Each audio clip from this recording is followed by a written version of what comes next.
You took the muff? You took Pep's muff? I took Pep's muff. God, we've just written an Edinburgh show, guys. What have you done today? But then you would wake up to the sound of like people getting fucked and like people. God, now that was a close one. That is disgusting.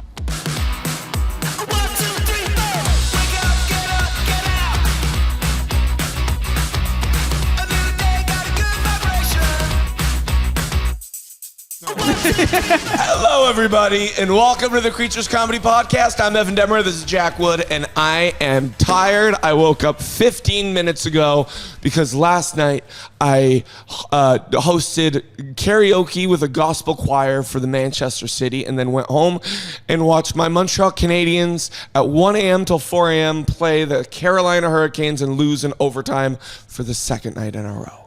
I'm tired. The best bit about that was you called it the Manchester City. I think that was my favourite bit. Are they not the Manchester City? They're not the Manchester City. It's like Man City, innit?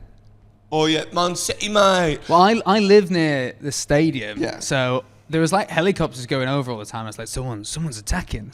I was like convinced. No, it was the parade. Yeah, it's like we need to follow Pep. It's Pep's. Yeah. Do you know what we both have done? What have we done? Both done karaoke in front of Pep Guardiola. That's pretty sweet. There we go. Yeah. We're Pep bros. Well, you know what? He did his speech. So what I did was I hosted karaoke for, so like the whole parade, right? Yep. That happened. They had everybody in the co-op. Then they kicked everybody out of the co-op. Good. And then it was a staff party.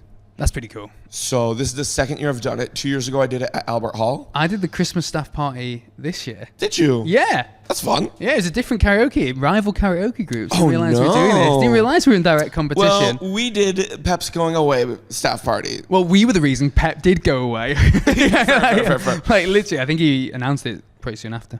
Oh, that's funny. But he did his, like, I guess, final speech, announced all of the, like, trophies coming out, and they did a staff picture, and then, like, handed me the mic. And Wow. And then, I don't know if I'm allowed to say this, but, like, he had the mic with the Man City. You're now the Man City manager, is that what you're saying? Yeah. No, but he had The Man City. He had the fuzzy thing that you put on the microphone. Yeah. Oh, yeah. With the muff. The muff. Yeah. I took it. You took the muff? I took You the took muff. Pep's muff? I took Pep's muff. Pep's muff. I took Pep's muff. The Pep. Look, it's better to say that I stole Pep's muff. Yeah. But I asked one of the soundies, I was like, yo, man, can I have this? And they were like, no. No, he was like, because the guy recognized me. He's like, oh, I've seen you do improv. Oh, so nice. I'm like, oh, I'm asking this guy. Yeah, this is a bit. Let me have it. I'll give it you back. And he's like, I'm like, can I have it? He's like, you know, they've spent like $3 million on a thing. They're not going to care about something that costs 30p. I think that's not how you get rich. I think you care about the little things. Watch the pennies, the pounds will follow. Well, yeah, but then he was like, yeah, man, look, I'm staff. I'm telling you, you can take it. So, What's his breath smell like then? whiskey. Whiskey. Yeah, he was hammered. He's a whiskey. yeah. I thought you were talking about the guy who let me have it. No, yeah. I didn't think you were talking about Guardiola. No. Like he's top managing and just really hit the ball. Yeah. Well, he was pretty hammered. Yeah, he should be. Everybody was hammered. Highland was there. What was his name? Haaland. Yeah, that guy. Yeah. He's a beautiful man, isn't he? He's fine. He's like a Viking. Yeah, but he also's got like the dumb face too. Yeah, but because he's so powerful, you can't have everything. Is he a good player? Yeah, he's genetically advanced. I think he was built in a lab. Okay. I don't watch football despite wearing a football jersey. Yeah. I read football. Basically, what I do is, I don't really watch that much football, but what I do is I listen to what other people say and I go, well, that's going to be my opinion now. And thus I turn it back. That's all I do. God, I'm so glad that that's what you said. Yeah. Because I thought you were going to say that you take transcripts of the football games and read them in the most hipster way What a goal. I've ever heard in my life. Woo! And this person put, goal! God, now that was a close one. Yeah. God, we nearly got there. No, that was nearly what it was like. Have you ever listened to football on the radio? Yeah, I listen to hockey on the radio. Dude, do you like it? If it's the only thing I have. So no, you don't. It's just there for. It's just you. I always think this when because my dad's like really into like listening to all the sport on the radio and stuff, and I was always like, all you're doing is waiting for a goal. All the rest is filler. It's just like he passed to him, and I know it's filler because half the time now, if you ever listen to commentary, they just when nothing's happening, they're like, "We're having for tea," and it's like, I don't need to know what you're having for tea. It's not a podcast. Oh, you know what? That's probably a great way to also prove that football's boring. Ooh, you're saying football's boring, boy? You think they have that in hockey? What they have in hockey, he's lost They're it too. constantly talking about things because everything's constantly happening. Yeah, I suppose there's less men on the pitch as well. There's less men? There's less men. Is it? No, they're actual men. Oh, but what I mean is there's less players. I'll show you a video in hockey of a guy tearing his ACL, getting up, skating himself off the ice, stealing the puck off of a player who wasn't paying attention. Wow. And then passing it to his guy, scoring, and he got an assist on the play. That's mad. On his way out after tearing an ACL. I would argue back with you, but I'm not enough into football to to kind of push Can this you far pull enough. anybody else's opinion on that one? I haven't read the transcript, okay? But yeah, man, that's fun. Yeah, you do so much in this city. I feel like out of any comic in Manchester, you're the most tuned in. I guess it's because I don't want a real job ever. Like, Is that what it is? Yeah, like literally, I left university, got a job in a pub, and I loved my job in the pub. They had to be like, come up to me at the end and be like, please stay. Like, no, they were just basically like, you have to. Well, it sounds like I wasn't good at it, but they were like, you need to quit, and I was like, I don't want to quit. They're like, quit or we fire you. Because it's basically because I was getting loads of other shifts elsewhere, and like 1 week they just put one shift in for me, and I went, actually, I'm now busy, and they were like, you got to quit. Yeah. We like you enough to not fire you, and I was like, okay. But yeah. Yeah. Big up the Kingfisher, Greenfield. Call it the Pingfisher because we cooked every. You worked at a Greenfield? Oh, it's a Greenfield. Okay. Wait, Greenfield? It was a Marston's. Okay. And it was called the Kingfisher. We haven't called it the Pingfisher because they cooked everything in the microwaves. It was great. Oh, okay. I thought you called it the Pingfisher because you guys were all fucked up while you were working. Oh no, well there was a lot of that, but it was good fun. I liked it. Well, I was perusing the internet last night, as I do. Nice. And I saw somebody share like a local Manchester meme. And it was just like, a funny picture. And then it was the wheat sheaf. And it was just a picture of a building. Oh, all the England flags. All the yes. England flags. And then I'm like, oh, that's fun. Let's peruse all the ones through here. Oh, have they done one of you? So I go through looking to see if there's a creature comedy one. And you know what I find? What? A Jack Wood one. Oh, I've seen this actually. Yeah. It's been ages ago they did that. What picture did they use of me? It was some like presenter guy. Oh, that's boring. There were some really cutting ones they did on that. Well, I don't know who it was. It could have been like a pedo. They were Leave it to British They humor. do love me. What you saying? I was a pedo. I don't know who it was. No, I don't know. It was a bit. I remember because basically they started doing it with bands around Manchester, and I was very much like, oh, I've interviewed a lot of these bands. There's clearly someone who's in the band. And I was like, I really hope they do me. And then they did mine. They were too nice. And I was like, oh, okay. That's rubbish. It was like, it wasn't even that good of it. Like, I wanted it to be like a fucking 2-footer in on me, really. But it wasn't. Yeah. Because I'm just so lovely. You are. You're an amazing dude. You're so lovely. And humble. You're getting so funny now. I'm getting so funny. Well, you've always been funny. But there's levels to this game. Oh. And you're putting the time in, dude. Oh, yeah. I write. Man writes. I'm gonna do some more writing today. In the sun. Great, dude. Thanks. There's so many people who I think fall into a trap of treating like the open mic circuit as like a hobby. Yeah. And a way to just like have friends and go and just like, drink and stuff like that. I found it a lot in Toronto where there's people who just would not write new jokes, have the same jokes for like 2 years, 3 years, 4 years, but they just like having a thing to do every night and they're friends. Yeah, I like. The problem is with me though, I'm kind of the other way where if I write something, I'm like, this is the best thing ever. And I'm like, I want to do this all the time. And I know it's not as good as my developed stuff, but I'm like convinced that this is the future of comedy. And then I'll write something else and then I'll forget about that again. It's hard. You have to balance. Yeah. You have to slip it within. Yeah. Like, I know it's a shit sandwich. That's how I put it in. You do good.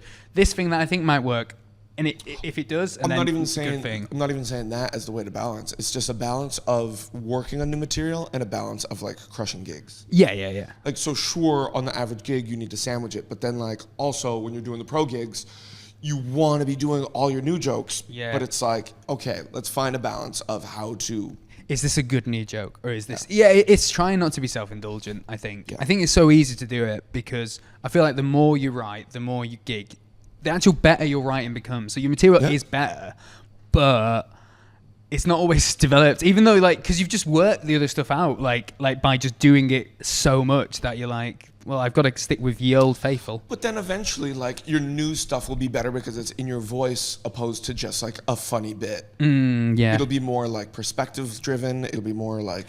I think finding your voice is the hardest thing in comedy, and that's the thing that I see people really ascend quickly, who've just like come out and they just instantly are themselves but bigger, like a character, and they write entirely for that. I don't know if it's like they do it consciously, but that was my big struggle. I never knew what I wanted to be on stage for ages. Well, I find it very difficult now because like I think a lot of people have grown up with social media where they've created this like online persona of themselves. But stand up, you're really trying to channel who you genuinely are. Yeah. So there's people who you meet and it's not like comedy, you got to find your voice. It's like they've just found their voice. Yeah. They know exactly who they are.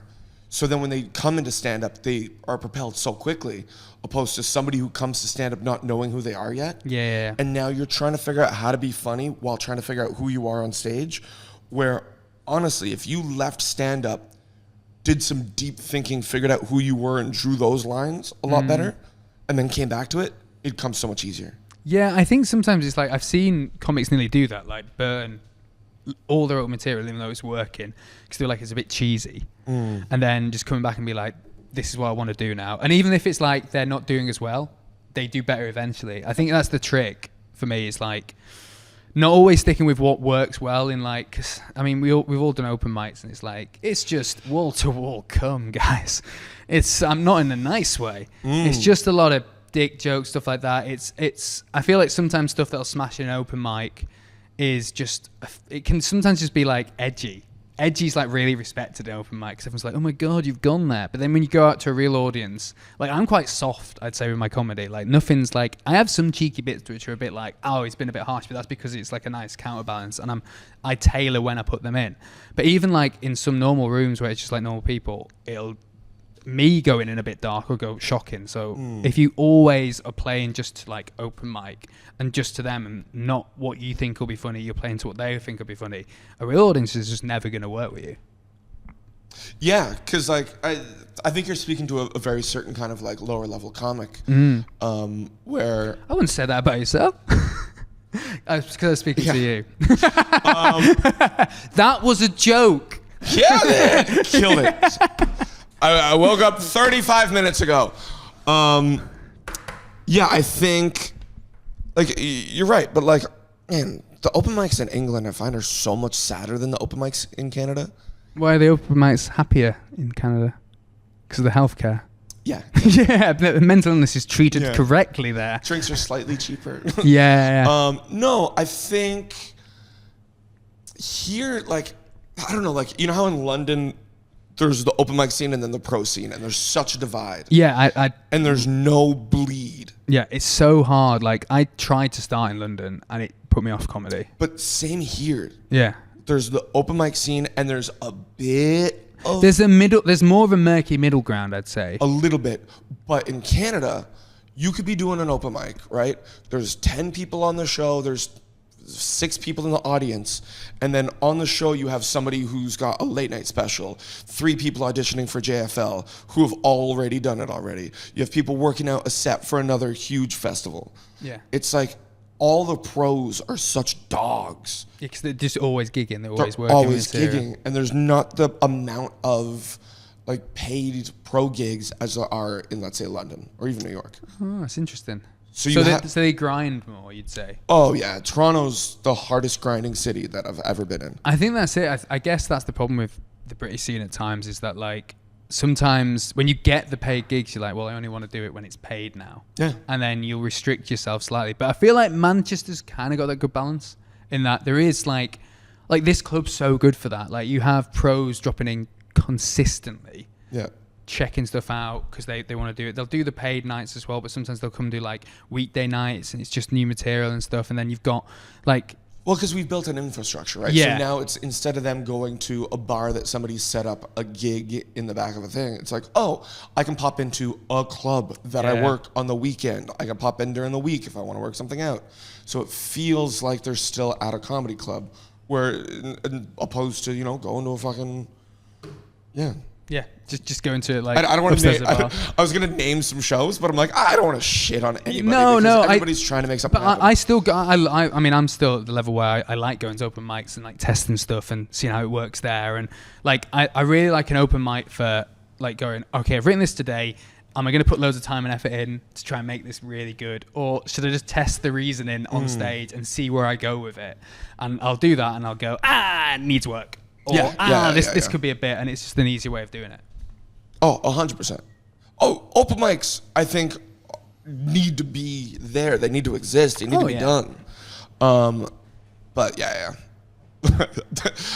I've just man. been to some here that I'm like, some are really anymore, man. Some are really tough, and I think that's one of the issues I see with the UK scene, in that, like, and I say this as a straight white man, I think they're intimidating. I remember I first did some open mics here, and I was intimidated. So I feel like if you're coming in, maybe you're trying to get into comedy, especially if you're like a woman, it's got to be hard to be like, oh, I'm going to go into this random bar where everyone knows everyone else but me, and I'm going to walk up to someone and be like, can I do my first set of comedy? Like, that's so intimidating.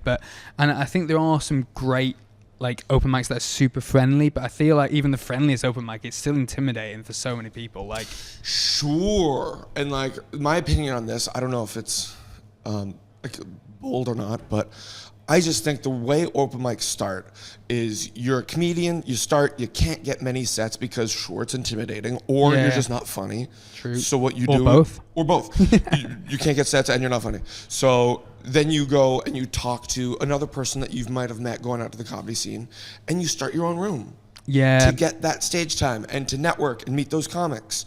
So as a female comedian, start your own room. There are some great ones, like Bitches and Stitches is such a great room. Like, 100%. That's really cool that Natalia runs. Like, even if you're like an alt comic, do the same. Yeah. Start your own room, that, like, be the change you want to see in the world, right? Gandhi. Exactly. But like, if you can't see yourself in this space, create the space that you want to be in. Yeah, I think that's a positive, yeah. And then it'll attract those people, and then you get to work, you get to be better. But like, that's what happened in Toronto. There's people who started, like, you know, all female nights, gay nights, like black nights. There was alt nights, and even the alt nights, like, there's people who would go crush on the alt scene. Yeah. Like, some of the funniest comics you'll ever so see. hard, yeah. Then they couldn't. So there's like a comic, Chris Locke, who's like Nathan Fielder's best friend. Mm-hmm. Crushing on the alt scene. Couldn't work the main clubs. And then he's like, okay, this is my year that I'm going to focus on figuring out how to do my comedy in those rooms. Yeah. I always find that quite difficult, because I still feel like I lean towards an alternative comedy. Mm-hmm. But I have a foot in the main one. And I feel like over the last year or so, I mean, correct me, I could be wrong, but it's trying to like do a bit of both. Like, something that I'm happy with that's individual, but also like is touchable enough so that they work at clubs. And sure, I think that balance is so... That's what I said. You're getting funnier. Yeah. But it's because you need to learn... Because just because you're an alt comic, you just can't get trapped in that mindset of, oh, I crush in my room, but like, they just don't get me in the other rooms. No. Are you reading my diary? Oh, is that what you said? I've said it before. I've definitely said it. Like I love that. This is my favorite thing that comics do, is it's never our fault initially. I love that. Yeah. Like, we're like, I'm getting better at acknowledging, like, if the best advice I ever heard is, you're never as good as your best gig, but you're never as bad as your worst. But I still come off a stage, and if like one of the jokes I've done, like, that I really like hasn't worked, so I was like, just put me too clever for them. Put me too clever. It's them, not me. I don't think I'm ever looking at you and going, oh yeah, I think Jack Wood's probably too clever for this crowd. Hey, you've not seen some of these. I'm going on subtext here, you know? Stop the floats. It's between the lines. Hey, that's new. That's working, baby. Sorry, I don't know why I stopped to pose for a second. Did you see that? Yeah. That was amazing. You're very because another camera appeared, so I did a funny thing and then... It'd be funny if it wasn't another camera, you just noticed the initial camera. Yeah, I know. I was just having a nice chat with our microphones. But yeah, I mean, I love comedy though. That's what the joy is. It's just so much, like, I like seeing everyone being so different. I like seeing like someone take the same premise as you and then taking it to a completely different space. Oh, I love doing those like riff shows. Yeah. And then pulling out something that you already have a joke on and then going, cool, what's a different take? Yeah, that's why I really like those. Like, they really help me for ages doing those like shows for like confidence of being like, right, well, because I feel like like I was saying, trying to find who you are on stage, that's really useful for that, because you you don't have time to sit and write and be like, what's the funny angle on this? Yeah, you yeah, have to yeah. just like give an initial thing. And I think when you first start doing that, you go for low hanging fruit. But then if you do it enough, you kind of find a rhythm that works with you. Like even if it's a brand new topic, you kind of go, well, this is kind of what I want to say about it. And it works better. I still go for low-hanging fruit. But It's fun. Low-hanging fruit's delicious. Like yum, that's yum, why yum. it's there. Yeah, exactly. It's but plump. It's ready to go. it's piping. It's ready to drop. It worked for Newton, so why not for you? Exactly. I don't want to be reaching, being like, there's a worm in this one. Yeah, well, you're reinventing gravity. You know what I mean? Other people are trying to like. I just make kind of it go funny off when you try to another go for way. the higher hanging fruit. Some of them just aren't ready yet. Exactly. So that's what's going to happen. Is that a metaphor for the crowd? Yeah, they just There don't you get go. it. It went They above just their don't head. get it. And see, that's what I'm trying to reach for the higher hanging fruit at times. But how long have you been doing stand-up? I'd say properly. And I keep changing my definition of properly because like I started at the end of 2022 in Manchester. I tried for a bit in London. I wasn't really getting that far. So I was doing like one a month and I was like, this is comedy. And I was like, oh, I was writing a different 5-minute set and not testing it. And I had no idea. I didn't know who to talk to. And it was okay. It wasn't But great. you got on stage. I got on stage when my bringer turned up. And then at the end of 2022, like start 2023, moved back to Manchester. And I was like, oh, I've heard this is a really nice circuit. I'll test this out a bit more. And it was really nice. And I got to do more open mics. But I wasn't really writing. I was kind of like, I'd maybe write for like 10 minutes before a set. Because I was like diamonds. I remember being like, diamonds are built under pressure. So like, I can write this whole set. I can write this new bit in Another like 10 quote minutes. from Jack Wood's diary. Yeah, it's so shit. And I wasn't really writing. And then I spoke to some other comics and I was like, oh, you're doing really well. And it was like, yeah, I'm writing every day. It was like, I do morning pages and then I do at minimum, I trip my brain. I was like, I can't say I'm right. I hate this because I feel like every comic's got that slight trait of ADHD. Like we know what's good for us, which is to sit and write. But the idea of going, I'm going to, like this guy was like, I'm writing for like 2 hours a day. And I'm like, I don't want to sit still for 2 hours a day. Yeah. So I trip my brain into it now. And I do 20 minutes a day by being like, it's just 20. I can do anything for 20 minutes, ladies. And You can go that long? no. But I trip my brain into it and I do like 20 minutes, but it always ends up being more because once you get into the rhythm of it, writing's really fun. Writing's so fulfilling. So have you read Stephen Pressfield's The War of Art? No, that sounds nice. Yeah. So, it's a flip on the art of war. But the whole premise of the whole book is talking about creativity and the war of trying to do it. And you're fighting motivation. Yeah. It's every day you wake up and you're in a battle against yourself to start. That's all you need to do is start. Yeah, I that's the thing. I run most days as well. And the thing that takes me the longest is going, you should go for that run. Like, the start of me going for the run is like an hour and I'll run for an hour. Yep. So I'm wasting an hour of my day just being like, go for it. It's like, I'll go in a minute. 100%. Like, But so. it's the same with writing. Yeah, and that's what I found. I just have to trip myself all the time. Just set yourself up a place to write, book, pen, boom. And it's the other thing as well, which is like sometimes I remember when I first did that and I tried to do that a bit and I'd not come out with anything. I'd not come out with gold or anything. And I'd be like, I know I'd been like, well, that was a waste of time. And then someone told me it's like panning for gold. Mm-hmm. And he was like, so just say like, I'm panning for gold. So every time you're doing it, you're panning for gold. Sometimes you don't get gold, but as long as you buy the river, you're not going to miss the gold. Sure. And I was like, that's such a nice little metaphor. So that's what I've really taken on. I'd say at the end of last year, I started doing that and it's helped. So maybe I've just started comedy really, guys. Just started taking it seriously, I guess. If you, even if you don't like write a new bit, you can always like tag old bits and you'll always find something. Well, that's in there. what I do now. Yeah. So I do let my mood take me. So sometimes I'm like, oh, I'm really enjoying that bit at the moment. Let's write a bit more about that bit, and then I'll go, well, I need to punch that bit up. So maybe that's it. I've got a new thing to throw in the way. Spanner to throw? No, another. Oh fuck! I'm so fucking tired. Not arc. What's the word that I'm looking for? Spanner in the variable. word. I'm throwing another variable into your situation. Because what I know and love about you so much is your connection to music. Yes. Now, big music fan. Huge music fan. Do you write to music? No, because it distracts me. I again, this is like if I'm writing, I'm partly listening to the music at the same time. I can't switch one off. So it has to be classical music. So it has to be no lyrics, because otherwise then I'm listening. Or lo-fi or the whatever. lyrics are jumping in and out. What I found really good is I bought Pokemon Lo-Fi on vinyl. Did you? And now it's like these lo-fi beats of Pokemon Red and Blue, and it's just really like nostalgic. And I'm writing because I know all the songs. I can write to that because I'm sort of listening but not, and that helps. But yeah, I think music's. Well, I was going to soundtracks. suggest like pick different genres, see how it influences your writing. Ooh, is this an Edinburgh show?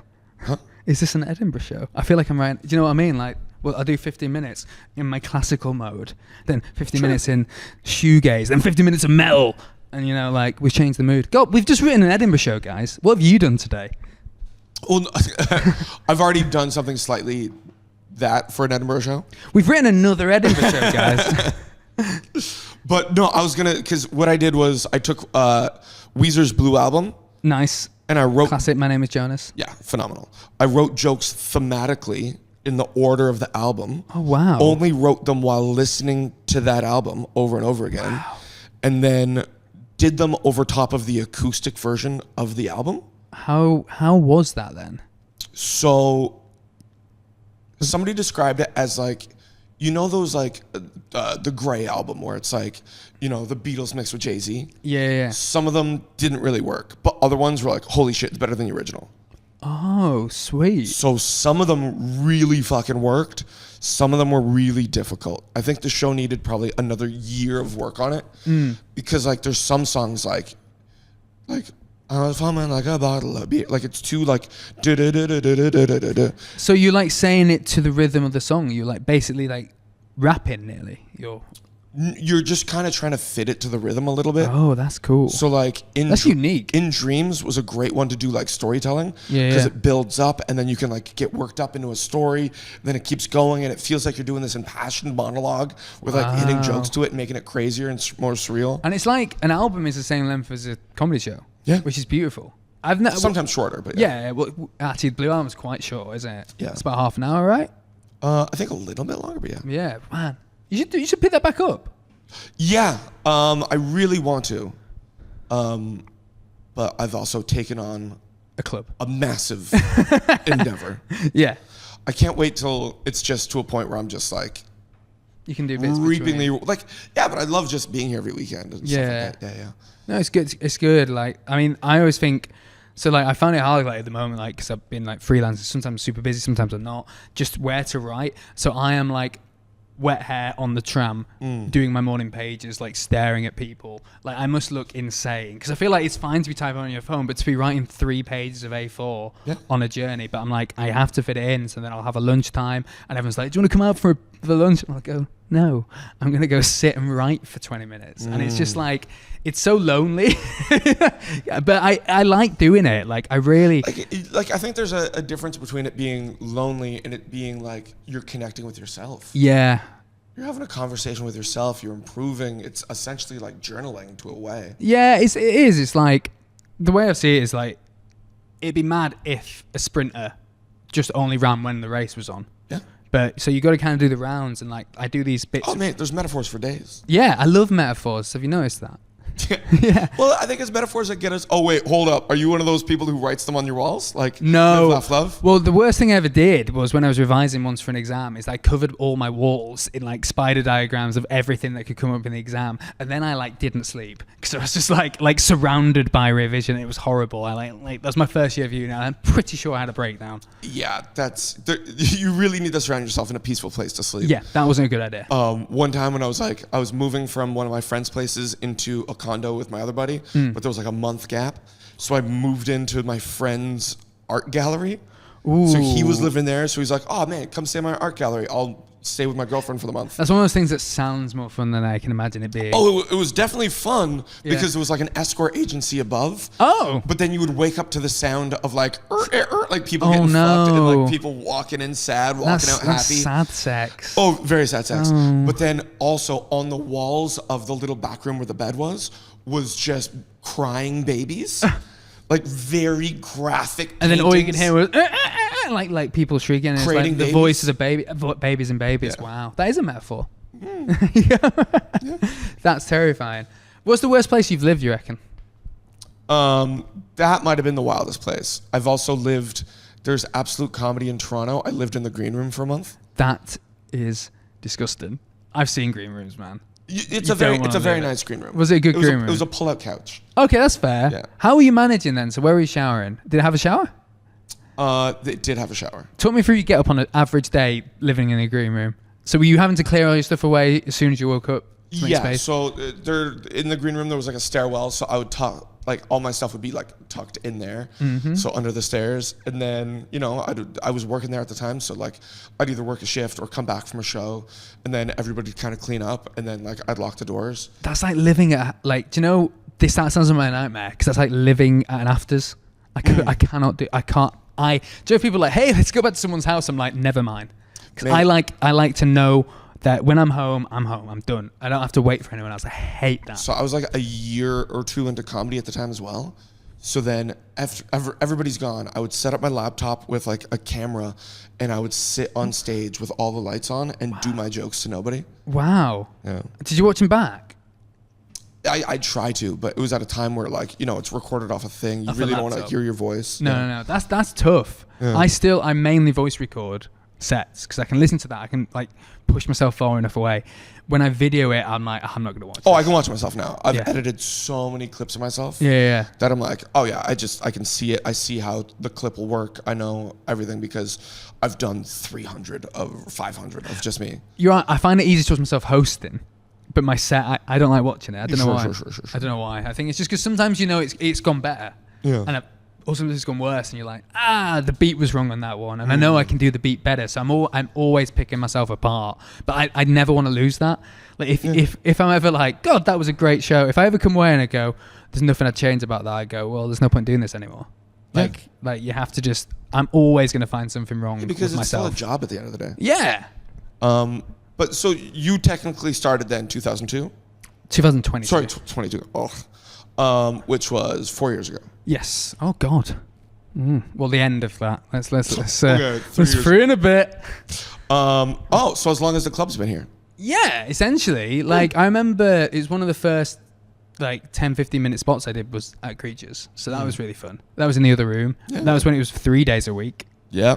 With I think I can even remember who I know I was on with Helen Brooks, who I don't think gigs as much anymore, but does a lot of writing for The Skewer. I don't know if you remember her. And I can just remember like being like super nervous, like I'm at an actual club, oh my God. And I was like, I wasn't impressed because I wanted them to invite me back.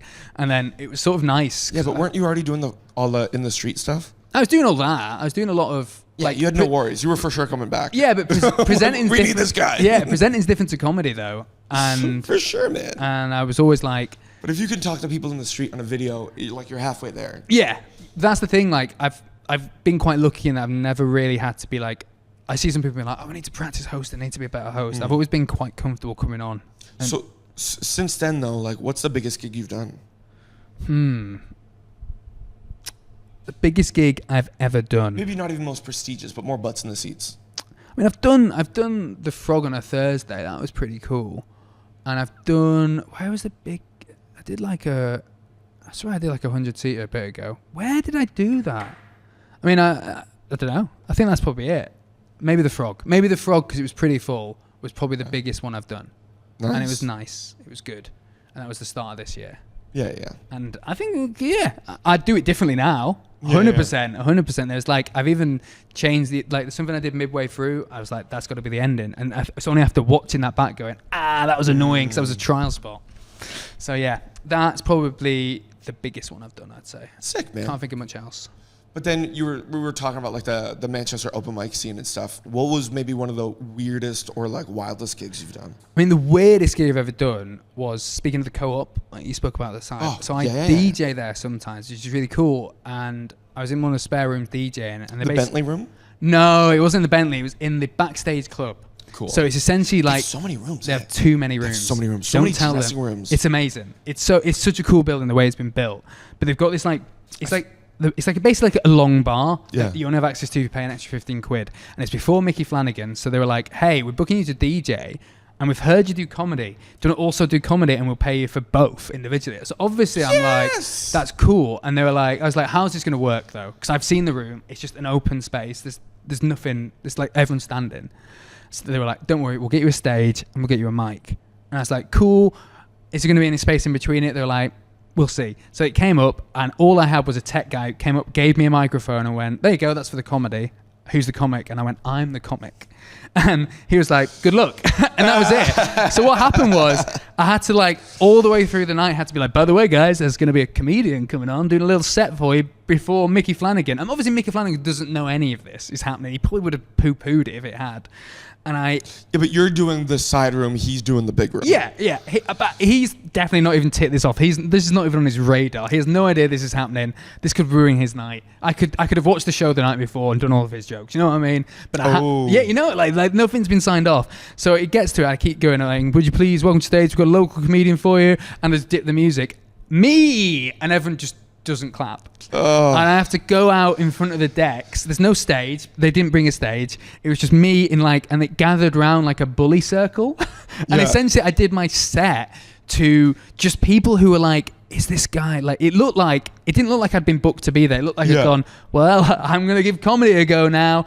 And like, I got laughs and it was good, but it was a really hard room. You really should have told them, been like, I'm getting paid twice. Yeah. So I think that's what I kept falling back on. It was just being like, by the way, I'm being paid for this. And then I'm also being paid to DJ. Please value me. And the worst part was, Gag Reflex. Yeah. So they were on about at one point, come in and being like the comic people. They were going to organise the comedy shows there. Okay. They were being talked about. So they came to watch a comedy show there. They watched me. It's the first time I've met them, and it was like the hardest room to ever gig. So I was like, they were really nice. They were like, hey, I thought you did it was such a tough room, and you got laughs, you got them riled up, you're really good. And I was like, oh, you're being so nice. I know it was like I did well in a room that was bad. Yeah. But it was, oh my God, it was hard.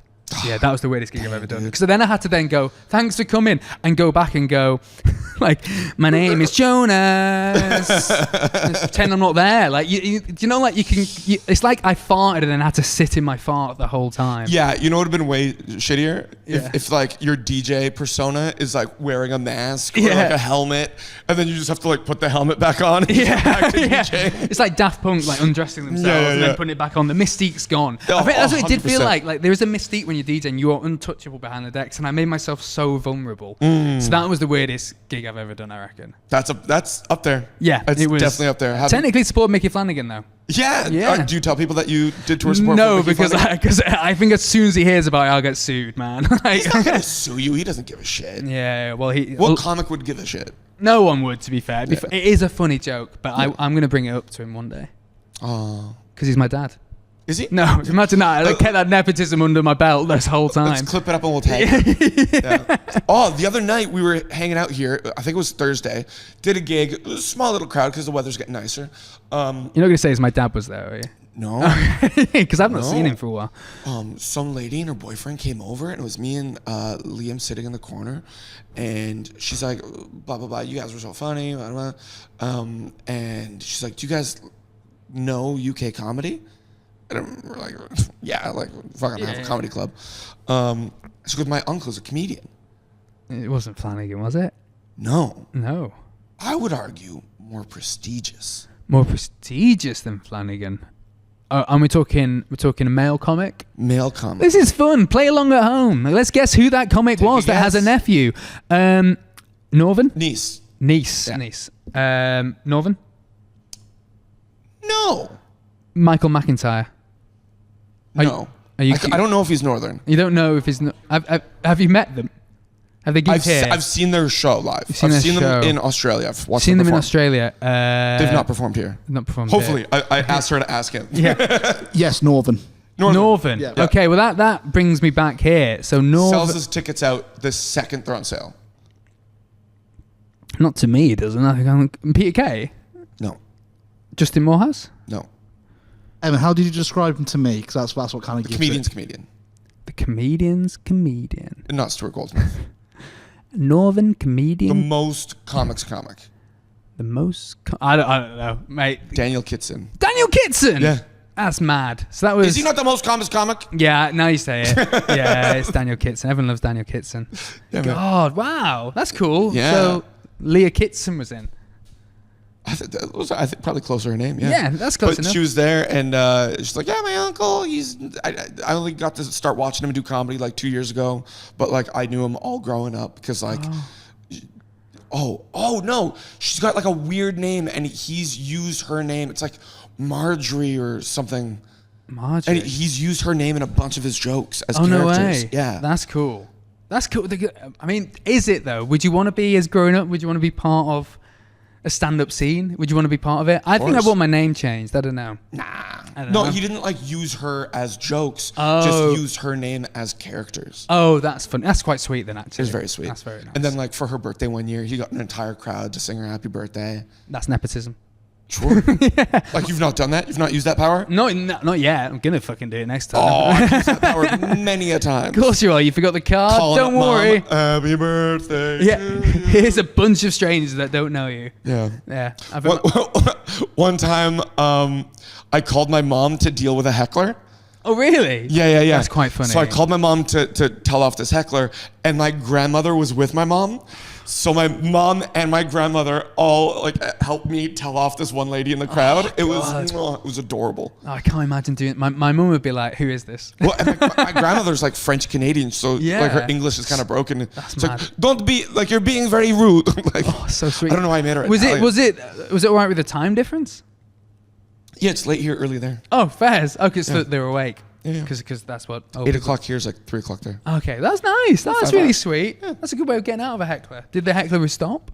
Yeah. Oh, that's nice. You told your mum on him. That's cool. I like that. Dude, it's fun to be silly. I'm going to use that. I'm going to Oh, definitely. you're going to steal my bit? 100%. All my bits are stolen from other people. Okay. On that note, thank you very much for coming to the Creatures Comedy Podcast. This is Jack Wood. Do you want to plug anything? At Jack and Wood on all the socials. That's where I put stuff up. TikTok, Instagram. They're the main two. All the rest might be fascist. I'm gonna start posting on X because apparently they're pushing creators Really? and there's money to make on it. It just feels dirty though, doesn't it? It feels dirty. But You don't want to be part of that gang, do you? The Musk gang. has it gotten that bad? I just don't go on it. I went on the other day and it's all just people fighting each other, like physical. Like maybe that's just my algorithm. I just It's just people fighting bikini, people fighting anger. It's so like, do you know, like all social media is kind of like pointing us a certain way, being like how people can buy an election now through Facebook stuff. Like X doesn't even hide it. X is just like, we want you to think this, and this is what you're gonna think, and it's just like, oh, it's just a cesspit, man. You will not get me back on X. Yeah. But Instagram threads, what? Yeah. All right. Well, thanks very much, guys. Meta's not done anything to anyone. Bye.